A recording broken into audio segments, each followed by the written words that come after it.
ભાભર તાલુકાના અસાણા ગામના સસ્તા અનાજના સંચાલક શું આપ્યું નિવેદન? મામલતદાર ભાભરના સ્થળ તપાસ બાદ અનેક તર્ક વિતર્ક વચ્ચે ઇન્સ્ટાગ્રામ પર ઘણા વિડીયો વાયરલ થયા. તેના જવાબમાં મકવાણા ઈશ્વરભાઈએ આપ્યું નિવેદન. શું છે સત્ય તે જોવાનું રહ્યું.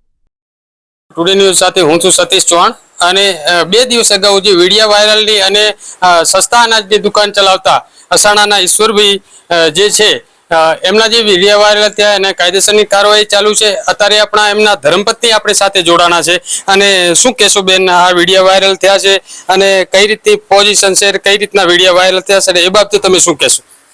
સાહેબ, હું તો એટલું જ કહેવા માંગુ છું કે આ વિડીયા જે વાયરલ કર્યા છે એ 2 વર્ષ પહેલા જૂના છે અને મારા પતિની તબિયત કોઈ બરોબર રહેતી નથી. એમને વિમન મેલાયેલું છે.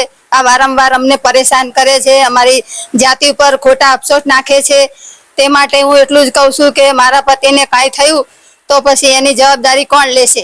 2 વર્ષ પહેલાનો વિડીયો આ વ્યક્તિ વાયરલ કરી રહ્યો છે.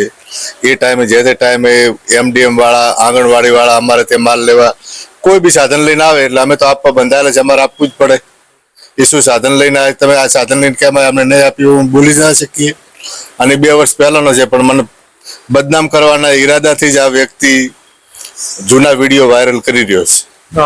મામલતદાર કક્ષાએથી જે રિપોર્ટ જિલ્લાની વડી કચેરીએ મોકલવામાં આવ્યો છે એના અનુસંધાને જે તે આ લોકો જે જિલ્લાવાળા નિર્ણય લેશે તે અમે અગાઉ પણ કીધેલું છે અને અમને મંજૂર રહેશે.